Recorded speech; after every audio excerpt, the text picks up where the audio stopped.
Thank you for joining us here at the First Alert Desk on Atlanta News First Plus. This is Catch Up Quick, so we're going to get you caught up on the stories making headlines in and around Metro Atlanta and beyond. I want to start with this breaking news that we got into our newsroom moments ago.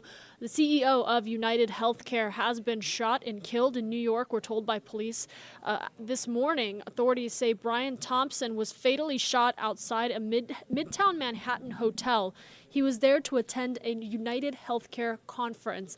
Investigators say the gunman was waiting for Thompson to arrive. He fired multiple shots from about 20 feet away. Police do believe that this was a targeted shooting and there's no active threat to the community.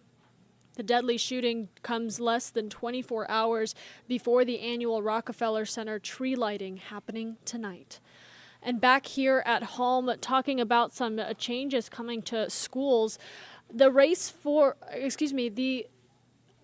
Fulton County is considering closing 2 elementary schools due to declining enrollment and aging facilities. Atlanta News First reporter Chelsea Beinfor is at one of them, Parkland Elementary in East Point, this morning as parents continue concerning their voices for this sudden change.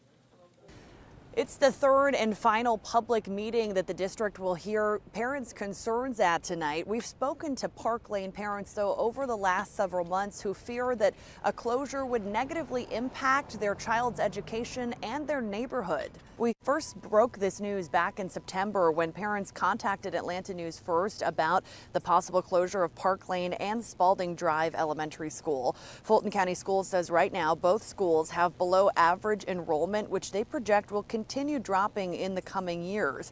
Parents from both schools question what this means moving forward. Where would their child attend school instead? Will they acclimate well to a new environment? And how will this affect their daily routine and commute?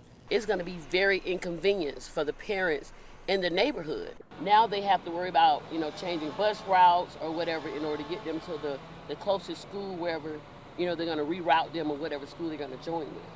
That third meeting will take place tonight at 6 p.m. at Tri-Cities High School. There will be another meeting on December 9th regarding the possible closure of Spalding Drive Elementary School, but the district will not be making a final decision until February. Reporting in East Point this morning, Chelsea Beinfor, Atlanta News First.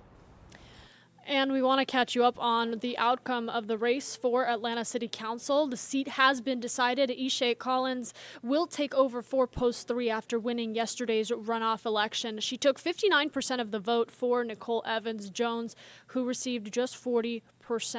We have more information for you on that on AtlantaNewsFirst.com and our Atlanta News First app.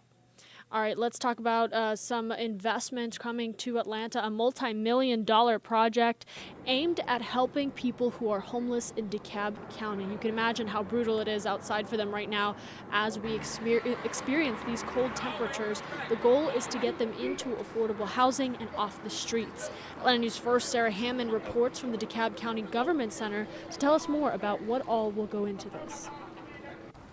DeKalb County CEO Michael Thurmond announced a $13 million investment to help try to reduce homelessness and prevent evictions. That money will be divided between 9 different nonprofit organizations serving DeKalb County, like New Life Community Ministries and the Urban League of Greater Atlanta. Thurmond calls this a two-pronged approach, providing housing for folks without a home and rental assistance for the housing insecure. He says as the cost of living is still soaring and temperatures are dropping, this initiative is more important than ever. 13 million is a big number, but really, if you compare it to the challenge we face, it's relatively small, but we're just happy, actually blessed, to be able to stand in the gap, not just on this very cold day, but on cold days that will be coming throughout this winter. And according to the U.S. Department of Housing and Urban Development, there are roughly 400 homeless people in DeKalb County alone. Indicator Sarah Hammond for Atlanta News First. And as one massive trial wraps up, we take you out to another. We could be getting closer to a verdict in the trial against an accused drunk driver. 68-year-old Jerome Cox is accused of hitting and killing a 17-year-old Olivia Pugh last December in Kennesaw. Now, Cox faces vehicular homicide, according to Cobb County Police. Police say that he was driving under the influence of alcohol. This morning, the judge and attorneys for the case will have what's called a charge conference. That's when they basically make a list of things that the jury needs to know before they can proceed to make a decision. Closing arguments begin tomorrow. You can, of course, follow every development in this case on Atlanta News First Plus, where we are streaming on your Roku, Fire TV, Apple TV, and right here on YouTube Live if you're joining our conversation. We have a lot more stories to cover as the day progresses. We hope you'll stick with us here on Atlanta News First and Atlanta News First Plus. But the big story that everyone is always staying on top of is weather, especially as it gets colder and colder. And for that, I want to bring on First Alert meteorologist Rodney Harris with a look at your forecast. All right, Maria, happy Wednesday to you. Yeah, it's cold, right? It's the beginning of December. It's supposed to be cold, but there's a little something different about today, Maria. Today was the coldest of the season in Atlanta. We dropped to 27 degrees. It may even turn out to be colder than that, but we know it was at least 27 this morning in Atlanta. It's the coldest since January the 22nd, so it's been almost a year since we've seen temperatures this cold. That's how you started the day. However, I do have some good news. We do have better weather coming later on the day. In fact, it'll be warmer later on this afternoon. Hello to everybody. As a matter of fact, that's your hour-by-hour forecast this afternoon. So lunchtime still fairly cold with temperatures in the upper 40s. Then at 3 o'clock, 54 degrees. So for perspective, yesterday it was only 45. That was your high in Atlanta.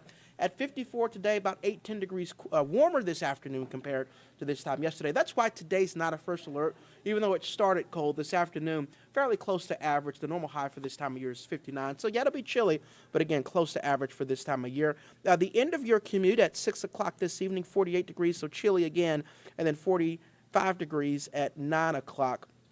Definitely needing the coat if you're going to head out to dinner later on today. But again, this afternoon, it won't be as cold as it was yesterday. So there is a look at that live camera. What we'll do next is take you to what you can expect tonight. We actually have some changes coming tonight in North Georgia. First of all, the clouds are going to increase, and it won't be quite as cold on Thursday morning as what we have seen over the past several mornings. We started at 27 in Atlanta, some teens out there in the mountains and some of the suburbs. So Thursday morning, 44. It's like 20 degrees warmer tomorrow morning. Still chilly, but again, not as cold as what we saw this morning. 40s in Atlanta, still the 30s up in the higher elevations of the mountains. And again, one of the reasons why it won't be as cold in the morning is because we'll see an increase in cloud cover. And with that increase in cloud cover, we're actually tracking the potential for a shower or two overnight. So if you have to get to work at like 3 o'clock in the morning on Thursday, there's like a 10% chance of a shower, mainly from Atlanta southward. This is not much. This is certainly not going to really have an impact on your commute. But as you can see, even at 5 o'clock Thursday, 7 o'clock, 8 o'clock Thursday, some passing showers will certainly be possible. Low-end coverage, so keep that in mind as you get your morning started. Not as cold and definitely cloudy.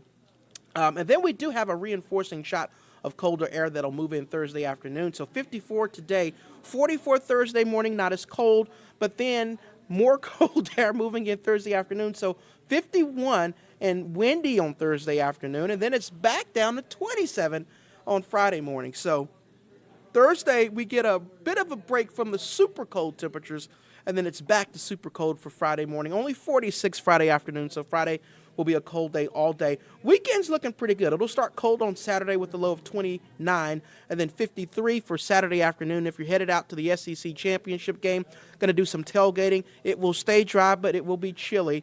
By Sunday, we're up to 62, so we're starting to warm up here a little bit. That's actually above average on Sunday. And we do want to point your attention to Monday. Circle Monday on your calendar. We do have a first alert weather day for rain on Monday, not for cold. So watch out for that. We don't know the timing just yet. It's too far away, but we do know that your chance of getting wet and impacted by rain on Monday is high. Right now, that covered at 70%. So, again, circle that on your calendar. Looks like some of those showers may linger into Tuesday as well, but Monday is the day that we are focusing on at the moment. So, That is a look at your forecast. Super cold for the rest of the week. We do warm back into the 60s by Sunday, but then it'll start to turn wet next week. We'll have an updated forecast for you on Atlanta News First at noon. And remember, you can always get your forecast in our First Alert Weather app. Have a great Wednesday, and until next time, we'll see you soon.